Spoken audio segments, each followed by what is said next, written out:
国际赛主会300亿湾区21分区的古都狮子会、仁爱狮子会、北门狮子会、永恒狮子会等分会，为照顾弱势长辈，共同捐出大约15万的爱心物资，要来送给华山基金会400位适龄、失智、失忆的长者。也因为接近中秋时节，基金会甲赛主会特别伫南美里活动中心举办花灯彩绘活动，除了是应景时节，也象征点亮高脑希望之灯。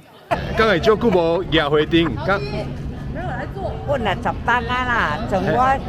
出世到这个时阵，咱也在一间花灯。我们这次在我们国际狮子会21分区主席的带领之下，很感谢他们呢，可以抛砖引玉哦，就是捐助了有400份的中秋关怀礼给长辈。那我们的中秋佳节快到了，那也相信呢，可以透过这个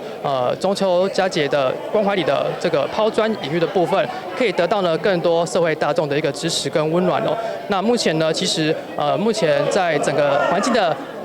影响之下，我们的中秋关怀礼目前呢，全台还有上去6成，也是很诚挚的邀请，可以有更多的爱心朋友们可以呢来去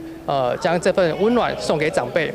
华山基金会伫全国各县市成立将近400个爱心天使站，服务将近3万名山区长者，为因提供年岁关怀、陪同就医、物资协助以及促进社会参与等服务，精心照顾长辈，得到社会大众的肯定。基金会也欢迎认同因照顾理念的朋友，做伙加入爱心的行列。记者张秀仪采访报道。